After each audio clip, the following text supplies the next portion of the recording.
When did you realize your ex's generous settlement was actually worth millions? After 18 years of marriage, my husband Keith sat me down last February with divorce papers already signed by his lawyer. I need to focus on my career. You're holding me back. You knew this was coming. This was the man whose medical school loans I paid off, waiting tables at 3 different restaurants. The man whose residency I supported by working double shifts while pregnant. The man who became chief of surgery while I raised our kids alone, missing every recital, every game, every parent-teacher conference. His settlement offer was insulting. The house in Millbrook that his grandmother left him. A 1987 Ford pickup with 200,000 miles, and $800 a month in alimony for 2 years. That's it. Take it or leave it. But that house needs serious work. New roof, new plumbing, probably termites. The foundation's cracked. It's basically a teardown. You're lucky I'm giving you anything. My lawyer said fighting would cost more than I'd gain. Keith had hidden assets well and moved money around for months. His salary was officially reduced on paper. Keith was already with his 26-year-old surgical resident, posting pictures of their weekend trips to vineyards. I was 43 with no career because I'd spent 2 decades being his support system, his secretary, his therapist, his mother. I took the deal. The house was 3 hours from the city, in the middle of nowhere. Built in 1841, according to the crumbling foundation stones. 4 rooms, no insulation, wood stove heating, and mice in the walls. The realtor I called actually laughed. Maybe $60,000 if you're lucky. More likely $40,000 for the land once you demolish. That's generous, honestly. This place is a disaster. But I had nowhere else to go. My sister lived in California. My parents were gone. I moved in April, figuring I'd fix it up slowly and maybe get $80,000 eventually, enough to start over somewhere cheap. That's when I found the letters in the attic. Hundreds of them, tied with faded ribbon, hidden under the floorboards in an old leather trunk. All addressed to someone named Josiah Bellworth. The paper was yellow, fragile, but the ink was still readable. I Googled him. Nothing. But the return addresses were interesting. Frederick Douglass, Harriet Tubman, William Lloyd Garrison, Sojourner Truth, John Brown. My hands were physically shaking. I drove to the County Historical Society that afternoon. The historian, an elderly woman named Dorothy, went pale when I showed her one letter. This is Bellworth House? You actually own Bellworth House? We thought it was destroyed in the 1920s. Everyone thought it burned down. Josiah Bellworth ran the most important underground railroad station in the state. These letters are priceless. This changes everything we know about the network in this region. That night, I got a call from the State Historical Commission. They wanted to visit immediately. Then the National Park Service called. Then the Smithsonian. Then Yale University. Then the Museum of African American History. By May, I had 3 separate government agencies and 2 universities competing to buy the property. The state offered one, $2 million. The Park Service offered one, $8 million. The Smithsonian Partnership offered 2, $3 million plus consulting fees for the restoration. Yale offered $2 million plus a research position. Keith called me in June, super casual. Hey, just checking in. Heard you're doing some renovations on grandmother's place. How's that going? The neighbor mentioned seeing lots of cars there. Fine, just fine. Fixing things up. Actually, I've been thinking.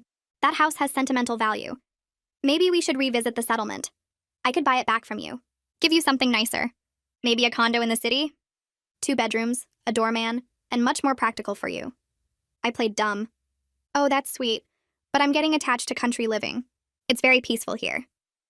2 days later, his lawyer called. Dr. Haywood would like to offer you $200,000 for the Millbrook property. That's triple what it's worth. Very generous. You could buy something actually livable with that money. I declined. Keith called again, furious this time. That house belonged to my grandmother. It's family heritage. You're being spiteful. You have no right to keep it. Strange how it wasn't family heritage when you dumped it on me 6 months ago. The calls got desperate. $300,000. Then $400,000. Then $500,000. His new girlfriend started texting me. Please be reasonable. Keith's grandmother would want the house to stay in the family. He's really hurt by this. You're destroying his connection to his grandmother. Think about his feelings. I blocked her after she sent 15 messages in 1 hour. In July, Keith showed up at the house with his lawyer and a new offer. $1 million, cash, today. The lawyer had the papers ready, the check already written. Sign now and transfer the deed. We can have this done in an hour. We both know why you want this house, Keith. No idea what you mean. The house just has sentimental value. Your cousin told me, the one who works at the Historical Commission. He called you about the letters in March, before you filed for divorce. You knew exactly what you were giving me. Keith's face went red, then purple. His jaw worked like he was trying to swallow something sharp. The lawyer beside him cleared his throat and shifted his briefcase from one hand to the other. Keith had brought them both here expecting me to fold the way I always had when he wanted something. He used to give me that look during our marriage, the one that said I was being difficult and I'd back down every time. Not anymore. Keith straightened his shoulders and put on what I called his doctor face, the calm professional expression he used with patience. His grandmother specifically wanted this house to stay in the family. She told me that before she died. You're dishonoring her memory by being difficult about this whole situation. We can work this out reasonably if you just stop being so stubborn. I leaned against the doorframe and crossed my arms. Your grandmother left the house to you, not me. You're the one who dumped it on me in the divorce settlement. You stood in your lawyer's office and called it a worthless teardown with termites and a cracked foundation. You said I was lucky you were giving me anything at all. Remember that conversation, Keith? Because I remember every single word. The lawyer jumped in before Keith could respond. Mrs. Haywood, we're here in good faith to reach a reasonable settlement. The property has sentimental value to Dr. Haywood's family, and we believe a fair negotiation can benefit everyone involved. We're prepared to offer very generous terms for the property transfer. I watched Keith's face while his lawyer talked. His left eye was twitching the way it always did when he was stressed. His hands kept clenching and unclenching at his sides. He knew I'd figured it out, and the panic was starting to show through the professional mask. This wasn't about his grandmother or family heritage. This was about millions of dollars he'd tried to steal from me by hiding the truth. They left 20 minutes later with nothing. Keith tried 3 more times to change my mind before his lawyer finally steered him toward the car. I watched them drive away, then went inside and found the business card Dorothy had given me 2 weeks ago. The divorce attorney she'd recommended when I first told her about Keith's sudden interest in buying back the property. I called the number and a woman answered on the second ring. Iris Elliott speaking. I explained the whole situation, starting with the divorce settlement and ending with Keith's $1 million cash offer that afternoon. I told her about finding the letters, the institutions competing to buy the property, and Keith's cousin at the Historical Commission who must have tipped him off. The words came out in a rush. 18 years of supporting Keith's career, and 6 months of watching him try to cheat me out of everything. Iris went completely silent for almost 30 seconds. I thought maybe the call had dropped until she finally spoke. This is one of the most clear-cut cases of divorce fraud I've ever heard. Your ex-husband deliberately concealed the property's true value during your divorce proceedings. That's illegal. That's grounds to reopen the entire settlement and potentially press criminal charges. My hands started shaking. I sat down on the front porch steps because my legs suddenly felt weak. Can we actually do that? Can we reopen the divorce? Iris's voice was steady and professional. We can absolutely do that. But I need you to understand what you're getting into here. Keith will throw everything he has at this to avoid fraud charges and losing his medical license. This won't be quick or easy. Are you ready for a real fight? I thought about the past 18 years. Working 3 waitressing jobs to pay off Keith's medical school loans, working double shifts while pregnant because he needed to focus on his residency, raising our kids alone while he built his career, missing every moment of their childhood because Keith's work always came first, taking care of everything at home so he could become chief of surgery, and then getting handed divorce papers with a settlement designed to leave me with nothing. I spent 18 years fighting Keith's battles while he built his career. I'm ready to fight one for myself now. Iris made a satisfied sound. Good. I'll take your case. I need you to gather every piece of documentation from the divorce proceedings. The property assessment, Keith's financial disclosures, all communication about the settlement. Can you get me those documents by tomorrow? I told her I could. She said she'd start requesting the official records from the court and Keith's lawyer. We talked for another 20 minutes about strategy and what to expect. By the time I hung up, the sun was setting behind the old house and I felt more awake than I had in months. 2 days later, my phone rang while I was sorting through boxes of divorce paperwork in the attic. Keith's name showed on the screen. I almost didn't answer, but then I remembered Iris's instructions about recording everything. I hit record on my phone and answered. Hey. Keith's voice was warm and gentle, the tone he used when he wanted something. I've been thinking about our conversation the other day. We're both being unreasonable about this whole situation. Why don't we talk this through like adults? We could have dinner, just the 2 of us, the way we used to solve problems. No lawyers, no pressure. Just 2 people who used to care about each other working things out. The recording app showed the timer ticking up. I kept my voice neutral. All communication needs to go through our lawyers now, Keith. That's how this works. The warmth disappeared from his voice instantly. You're making a huge mistake. You have no idea what you're getting into here. My legal team will bury you in paperwork and fees. You'll spend everything you have just fighting me and you'll still lose. Take the settlement offer while it's still on the table. I hung up and sent the recording to Iris immediately.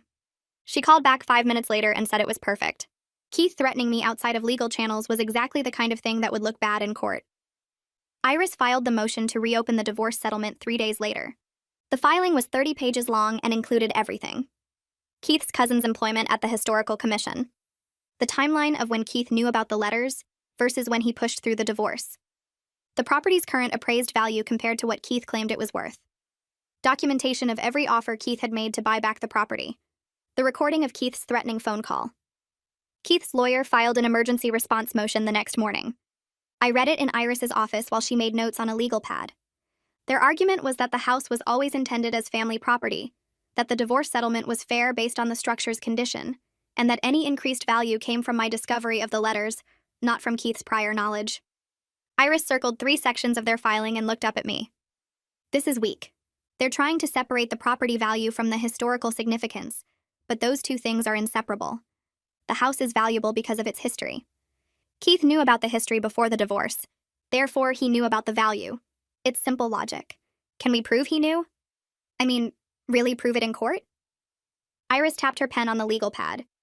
We need the emails between Keith and his cousin, the ones where they discuss the letters and the Historical Commission's interest. Your ex's cousin works for a government agency, which means those emails are potentially subject to public records requests. But it would be faster if he just handed them over voluntarily. She picked up her phone and made a call. I listened to her explain the situation to someone, her voice professional but firm. She mentioned subpoenas and public records laws and the cousin's professional reputation. When she hung up, she looked satisfied. He'll provide the emails by end of business tomorrow. He doesn't want to get dragged into this mess. The emails arrived as promised. Iris and I spent an entire afternoon going through them in her office. The first one was dated March 15th, 2 months before my divorce was finalized in May.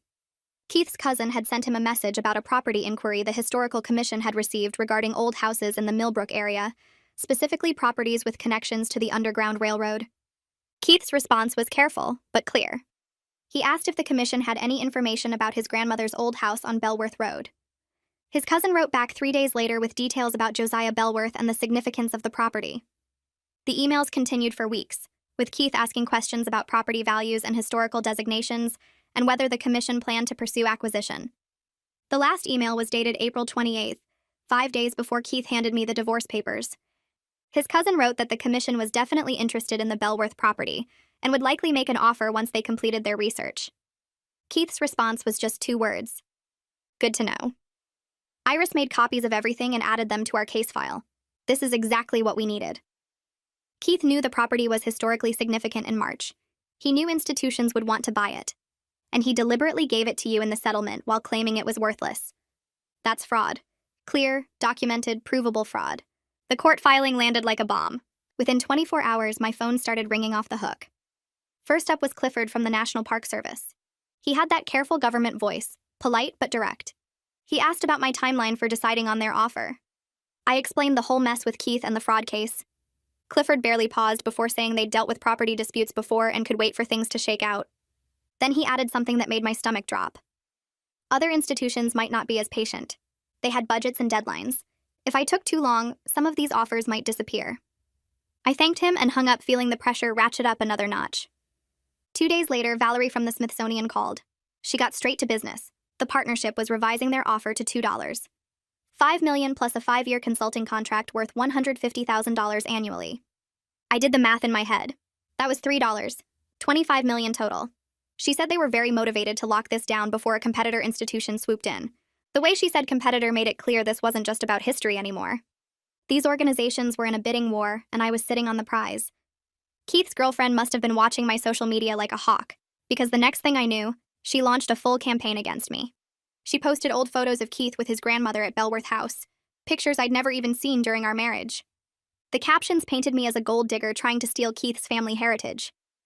She wrote these long, emotional posts about how I never cared about the property until it was worth money. How I was destroying Keith's connection to his grandmother's memory. How I was being cruel and spiteful. The posts got shared in medical community groups, local community pages, everywhere. For about 36 hours, I watched my name get dragged through the mud by people who didn't know me and didn't care about the truth. Then the tide turned. Keith's former colleagues started commenting. One surgeon wrote about how Keith used to complain constantly about the worthless dump his grandmother stuck him with. Another shared a story about Keith trying to sell the property for scrap value years ago. A nurse mentioned hearing Keith say he wished the house would just burn down, so he could collect insurance. Every comment included screenshots of old texts and emails where Keith had trash-talked the property. His girlfriend's campaign backfired spectacularly. Iris called me that afternoon, barely containing her excitement. She'd been screenshotting everything, building a file that showed Keith's true feelings about the house before he knew its value. This was gold for our case. The following Monday, I drove to Iris's office to meet with the forensic accountant she'd hired. Cody Rivers looked exactly like you'd expect a forensic accountant to look. Quiet, methodical, dressed in a gray suit that probably cost more than my truck. He spread Keith's financial disclosures across the conference table and spent 3 solid hours going through everything with a fine-tooth comb. I tried to follow along, but the numbers blurred together after a while. Finally, Cody looked up and spoke for the first time since we'd started. Keith's financial picture had more holes than Swiss cheese. That was his exact phrase, delivered completely deadpan. Cody walked me through it step by step. Keith claimed his salary got reduced right before our divorce. The hospital records told a different story. Keith actually received a huge raise 6 months before he filed the papers. The reduction was only on paper, a creative accounting trick. The difference between his real salary and his claimed salary went into accounts he never told me about. Accounts that never appeared in any divorce filing. Cody estimated Keith had been siphoning money for at least 2 years, maybe longer. Every month, moving chunks of cash into hidden places while I balanced our household budget and wondered why we always seemed broke despite his big surgeon salary. The really bad part came next. Cody found 3 separate investment accounts Keith opened during our marriage, all in Keith's name only, all funded with money that should have been marital property. The accounts held stocks, bonds, mutual funds. Cody added up the totals. Over $400,000 that should have been split 50-50 in the divorce. Money Keith hid while claiming he couldn't afford better alimony. Money he protected while giving me a crumbling house and a truck with 200,000 miles. Iris filed an amended motion that same week. This time, the filing included everything. The hidden accounts, the fake salary reduction, the systematic financial deception spanning years. She explained this changed our entire strategy. We weren't just fighting over one undervalued property anymore. We were documenting a pattern of deliberate fraud throughout the divorce. Keith hadn't just lied about the house, he'd lied about everything. 3 days after the amended filing, Keith showed up at Belworth House without warning. I was in the kitchen making coffee when I heard his car in the driveway. My heart started pounding before I even looked out the window. There he was, climbing out of his BMW like he owned the place. He walked up to the porch and knocked. I didn't move. He knocked again, harder. Then he started talking through the door. He said he just wanted to walk through his grandmother's home one last time. That he had memories here. That I was being unreasonable. When I still didn't answer, his voice changed. He started yelling, saying I'd changed, become someone he didn't recognize, that I never used to be this cold and calculating, that the woman he married would have been kind about this. I walked to the door but kept it locked. I told Keith through the wood that I learned from the best teacher, that this was my property now, legally mine, and he needed to leave before I called the police. My voice shook, but I got the words out. Keith went silent for a minute. Then he walked back to his car. But he didn't drive away. He just sat there at the end of the driveway, engine off, staring at the house. I watched him through the window for 20 minutes before he finally started the car and left. My hands were still shaking an hour later. The next morning, my phone rang while I was making coffee. The caller ID showed the county sheriff's office. My stomach dropped. I answered, and a man introduced himself as Sheriff Brennan, his voice careful and professional. He said Keith filed a complaint yesterday claiming I was blocking him from accessing his family property. The sheriff cleared his throat and explained he had to follow up on any complaint filed, but he wanted me to know this looked like a civil matter, not criminal. He asked if Keith had tried to enter the property, and I'd prevented him. I told the sheriff about Keith showing up without warning, demanding to walk through the house and sitting in his car at the end of my driveway for 20 minutes after I refused. The sheriff made a note and said that was helpful information. He advised me to document any future contact and suggested I might want to talk to my lawyer about a restraining order if Keith kept showing up unannounced. I thanked him and hung up, then immediately called Iris to tell her about the sheriff's visit and his complaint. She wasn't surprised and said this was typical Keith, trying to use every avenue to pressure me. She added the complaint to our file as more evidence of his harassment. 3 days later, Dorothy called from the Historical Society. Her voice bubbled with excitement as she asked if I'd be willing to speak at a regional preservation conference in 2 weeks. The conference focused on Underground Railroad sites, and the Bellworth discovery was exactly the kind of story they wanted to feature. I felt my chest tighten at the thought of standing in front of a room full of historians and experts. I told Dorothy I'd never done public speaking and wasn't sure I was the right person for this. She insisted my story needed to be told, not just the historical discovery, but also the fight to preserve the property from Keith's attempts to reclaim it. She said the preservation community needed to hear about threats to historical sites from private interests. I asked if she really thought my divorce drama belonged at an academic conference. Dorothy laughed and said property disputes were part of preservation work, and my situation highlighted why legal protections for historical sites mattered. I finally agreed, my voice shaking slightly, and Dorothy promised to help me prepare my talk. The conference took place at a university 2 hours away. I drove there on a Saturday morning, my prepared notes sitting on the passenger seat. Dorothy met me in the lobby and walked me through the schedule. My talk was scheduled for early afternoon in a medium-sized room. When the time came, I stood at the podium looking out at maybe 60 people, historians and preservationists and university professors. I started by explaining how I found the letters in the attic, how Dorothy identified their significance, and how the discovery changed everything I knew about the property.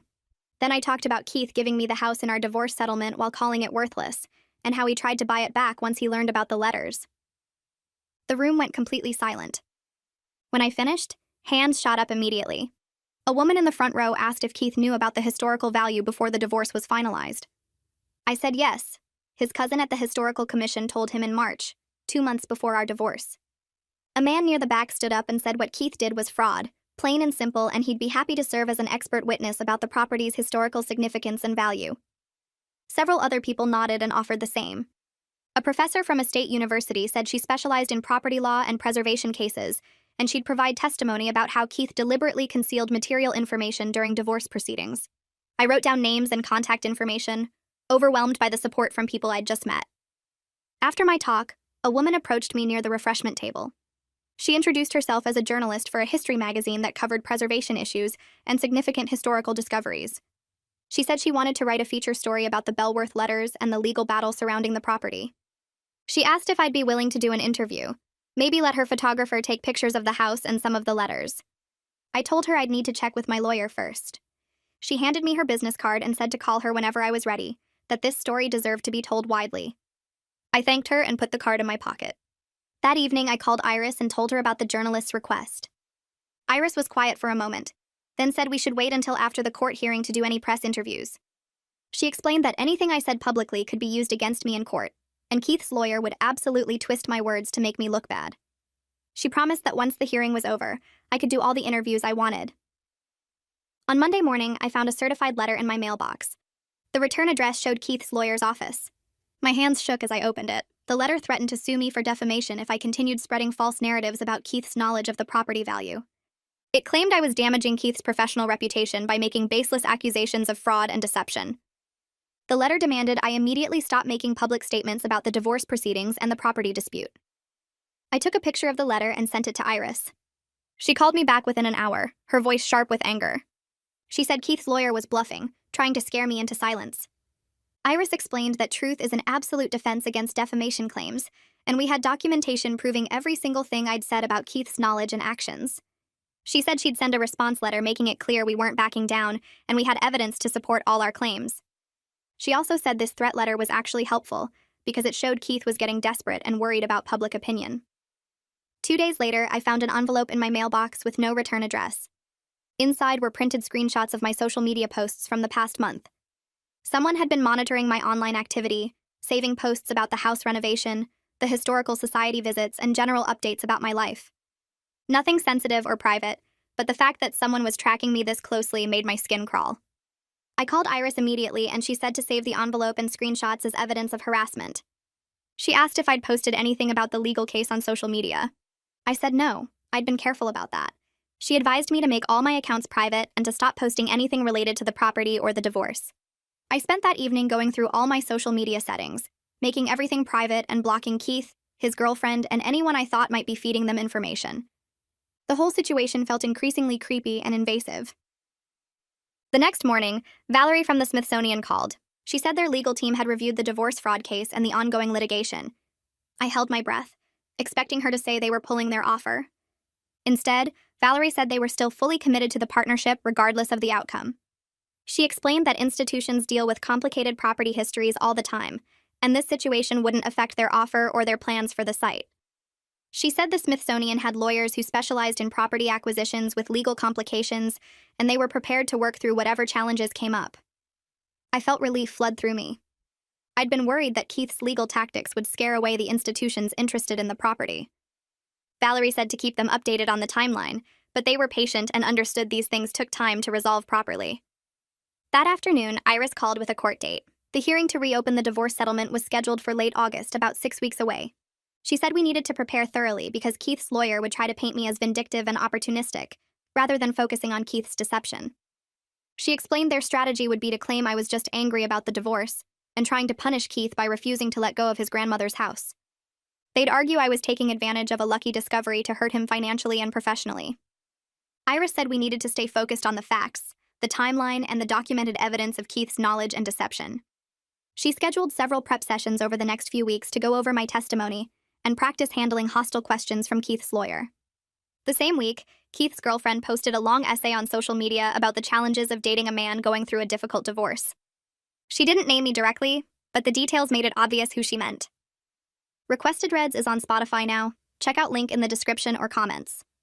She wrote about manipulative ex-wives who can't accept that their marriages are over, who use children and property as weapons, who make everything harder out of spite.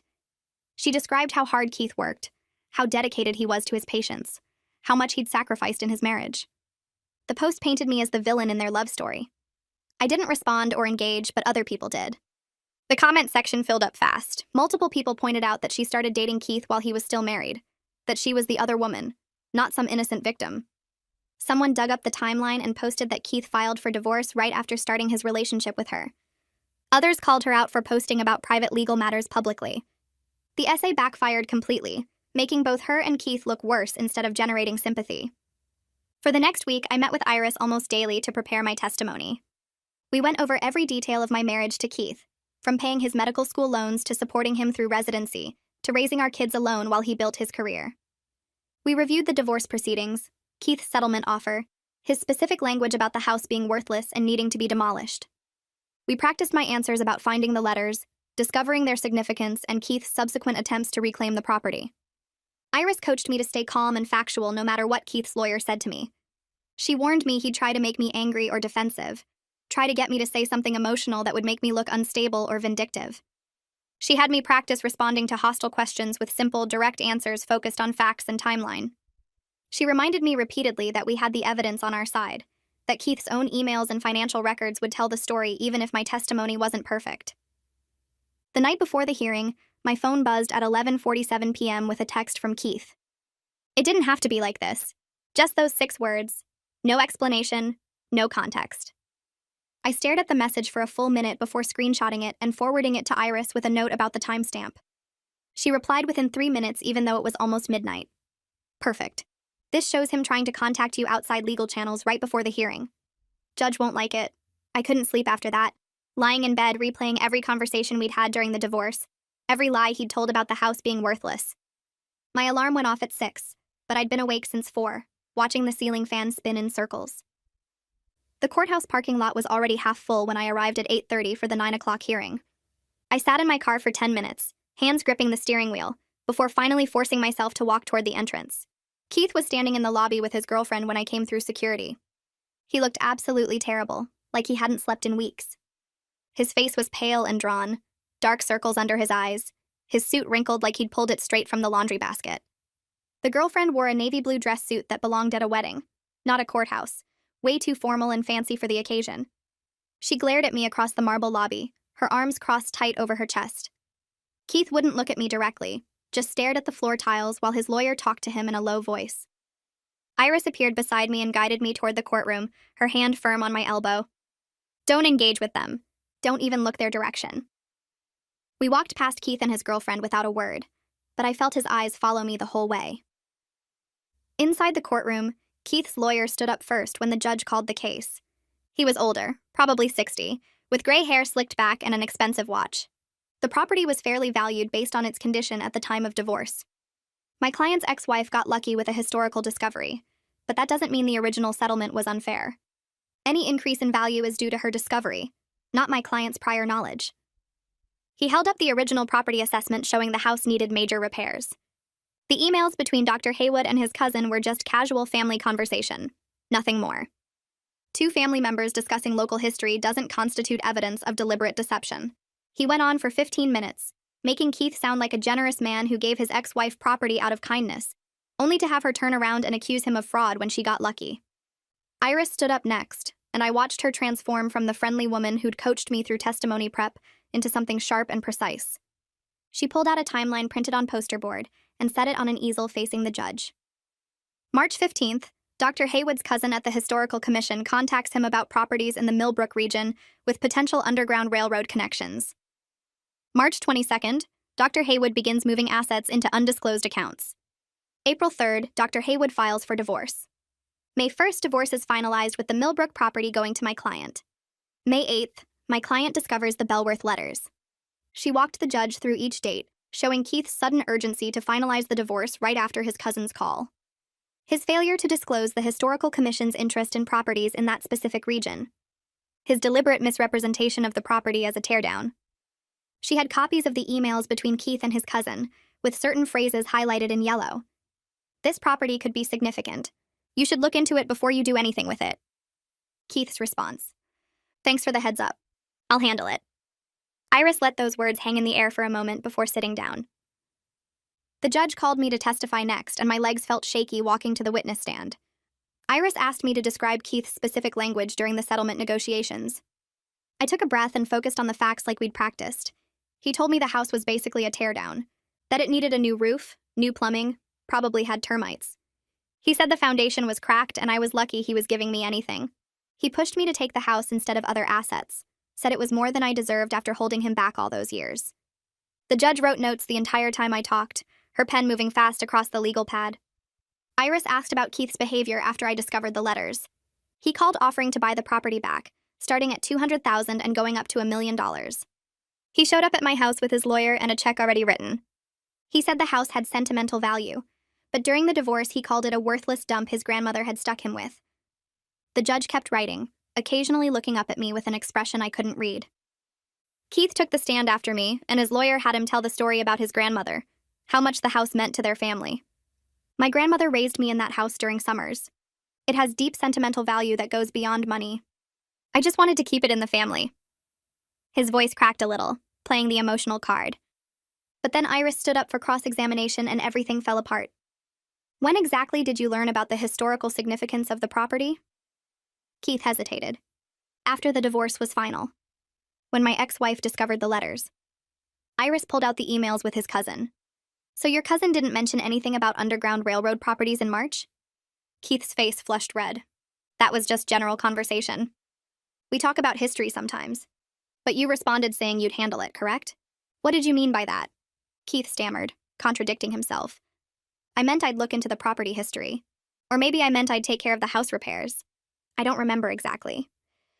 Iris kept pushing, asking about specific dates, specific conversations, and Keith kept changing his answers, digging himself deeper with each response.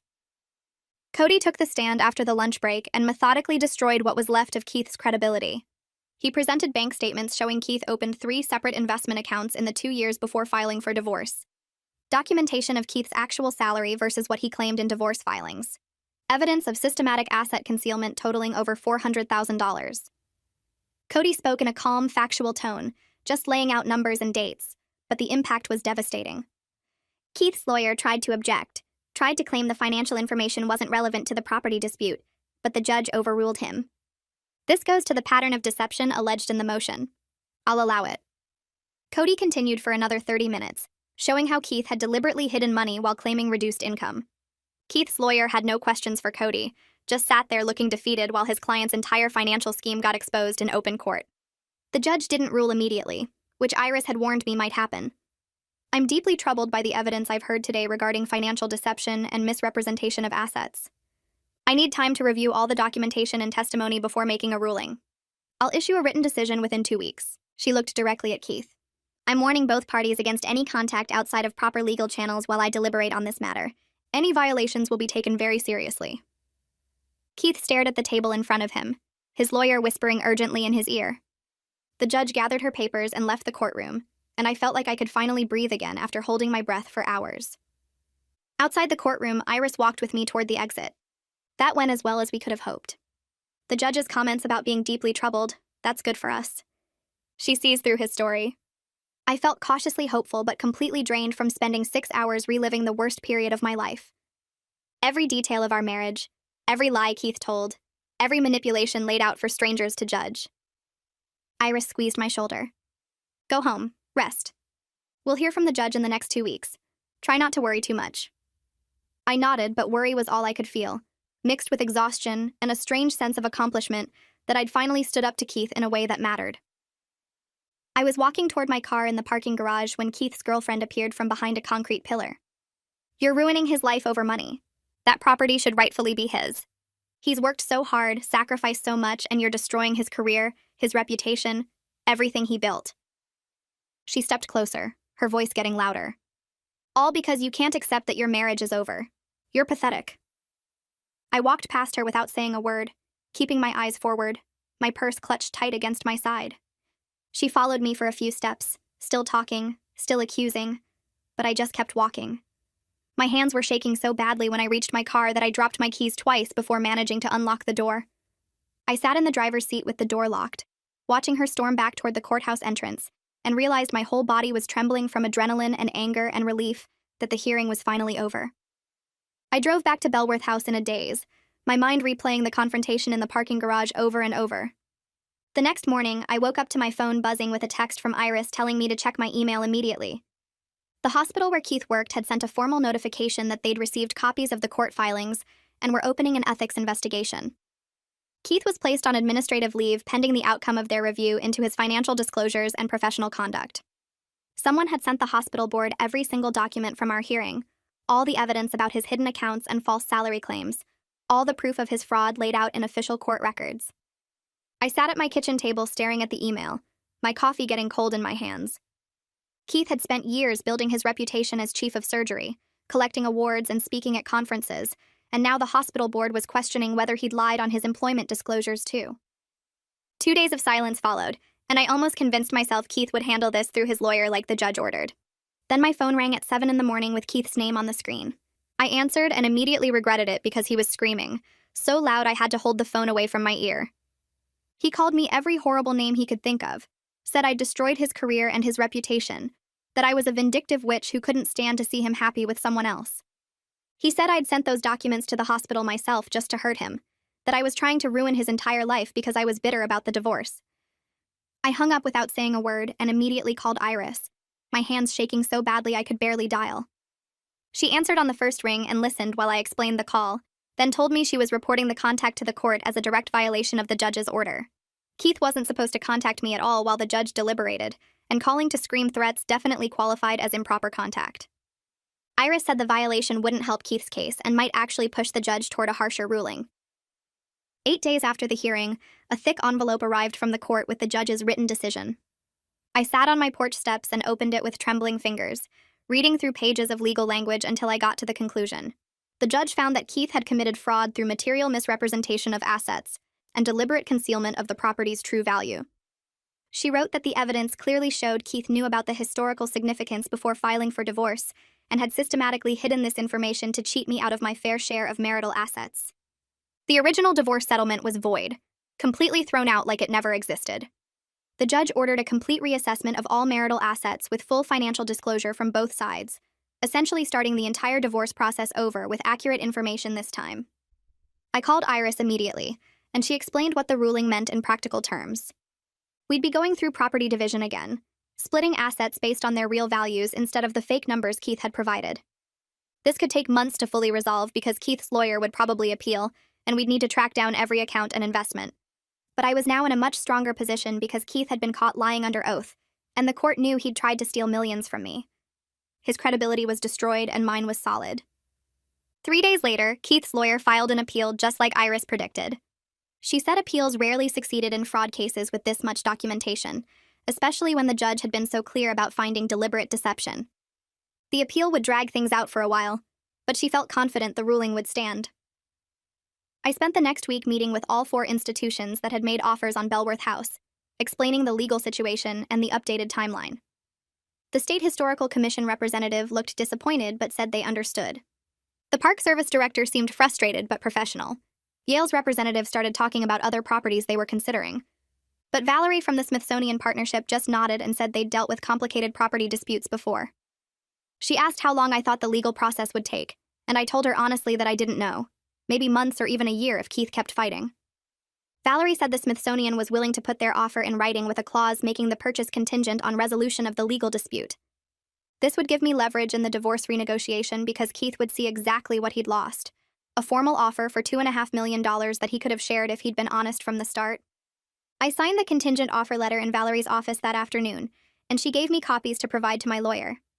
The new divorce negotiations began in early September, with both sides required to provide complete financial disclosure. Keith's lawyer showed up with boxes of documents, bank statements, and investment records and tax returns that should have been provided during our original divorce. Cody spent 2 weeks going through everything, creating spreadsheets that showed exactly where Keith had hidden money and how much he actually earned. The numbers were staggering when laid out honestly. Keith owed me half of the hidden accounts, over $200,000 that should have been split during the divorce. He owed me compensation for deliberately undervaluing Belworth House, which was now worth at least $2 million based on institutional offers.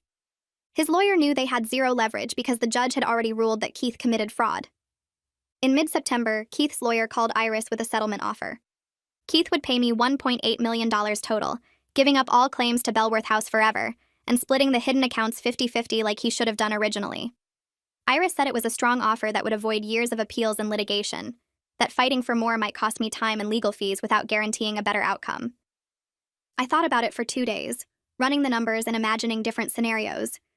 The money would give me financial security I'd never had before, enough to start over completely and build whatever life I wanted. But I needed one more thing that money couldn't buy. I told Iris I'd accept the settlement with one condition added. Keith had to sign a statement acknowledging his fraud, admitting he deliberately concealed the property's value and hid marital assets during our divorce. And he had to agree in writing to never contact me again outside of absolute legal necessity. His lawyer called back within an hour, saying Keith refused to sign any statement that admitted wrongdoing.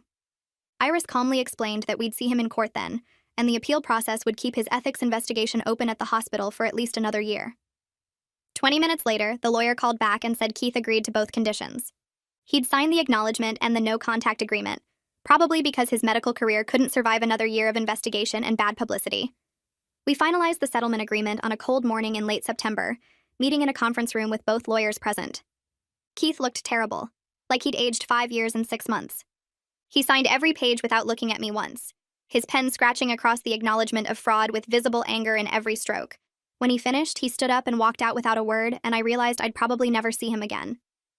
The feeling was overwhelming relief mixed with something that felt like freedom. The hospital board's decision came through 3 weeks later in a formal letter that Keith's lawyer forwarded to Iris. Keith would keep his position as chief of surgery, but faced mandatory ethics training and 2 years of probation, where any financial irregularities would result in immediate termination.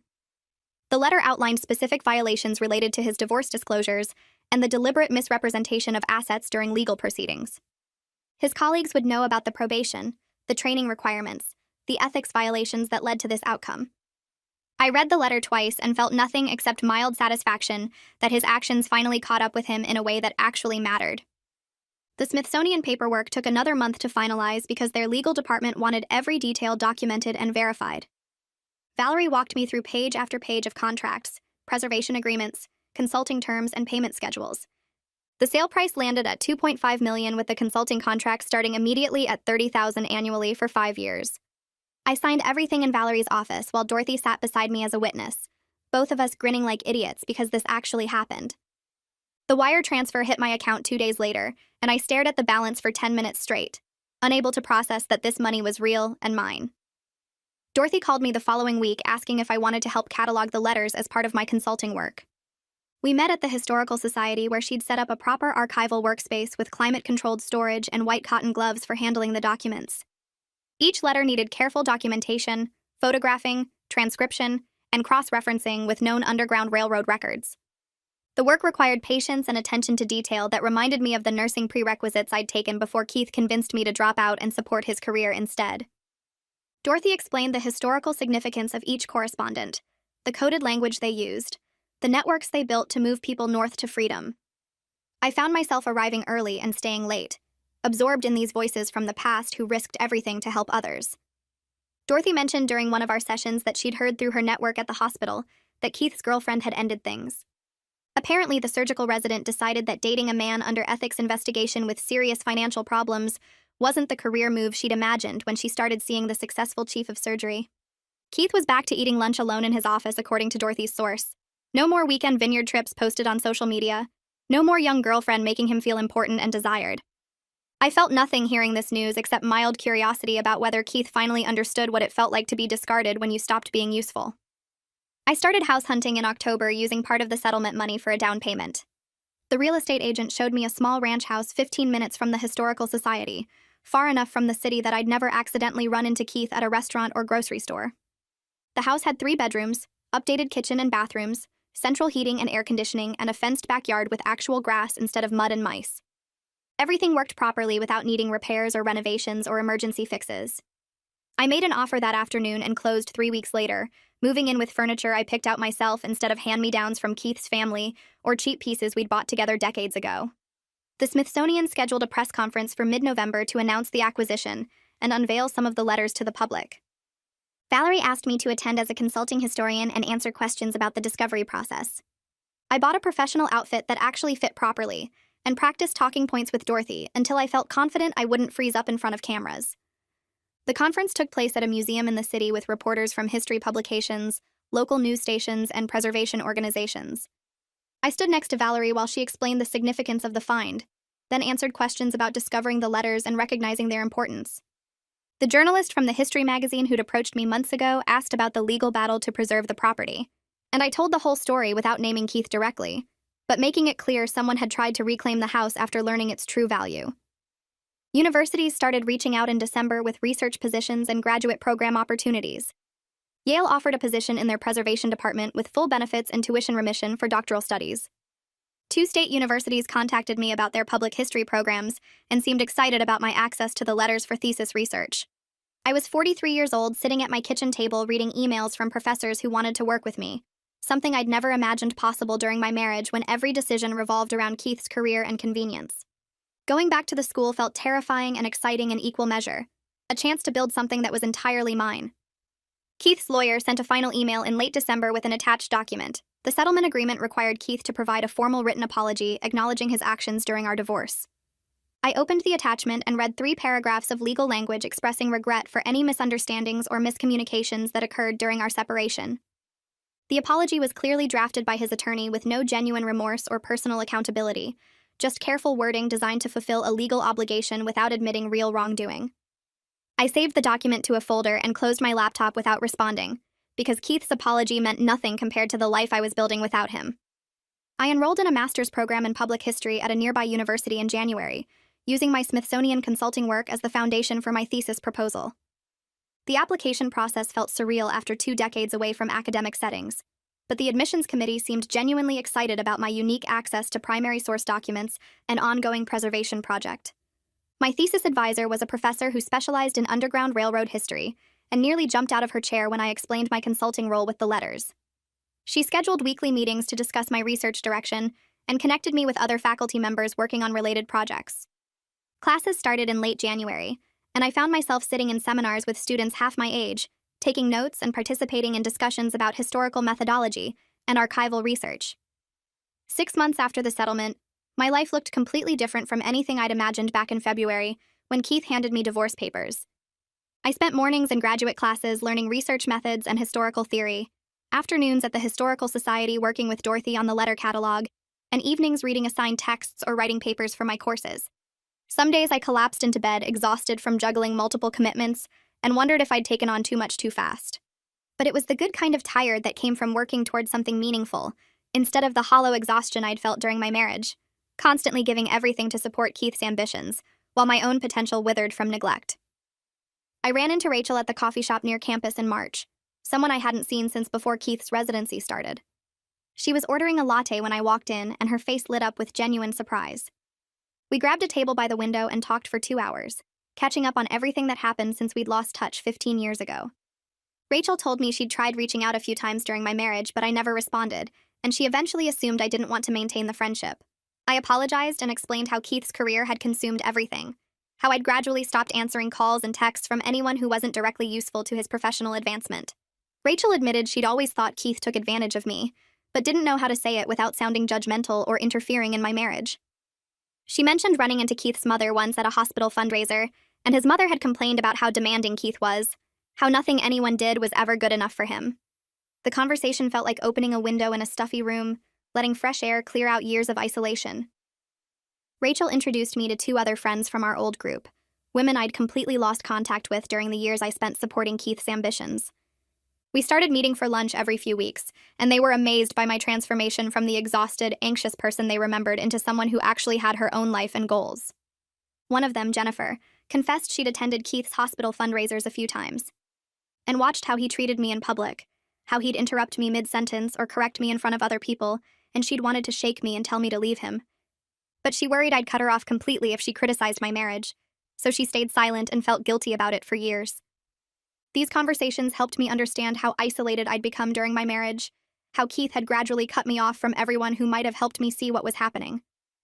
The restoration ceremony at Belworth House took place in late April with over 200 people attending.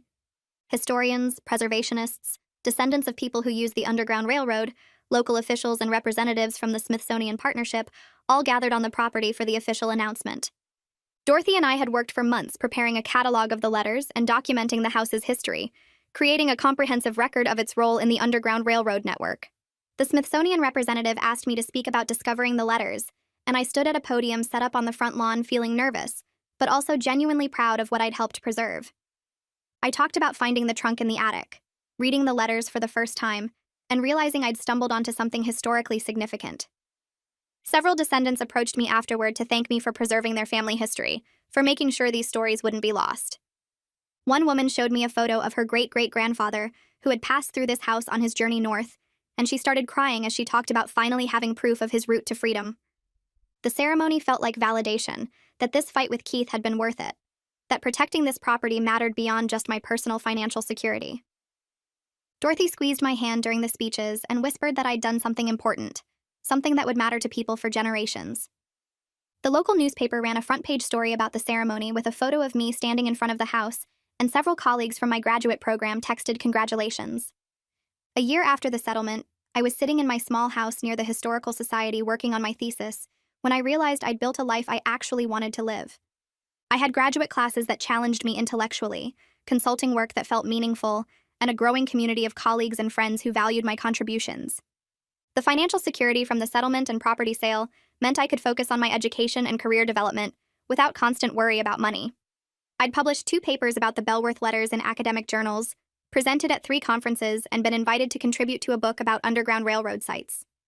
My thesis advisor told me my work was genuinely advancing the field's understanding of the network in this region, and several universities had already expressed interest in hiring me after graduation. Keith's attempt to cheat me out of the property had ultimately freed me from a marriage where I was never valued, where my only purpose was supporting his ambitions, while my own potential were ignored. I thought about the woman I'd been a year ago, accepting an insulting settlement because I believed I had no other options and barely recognized her.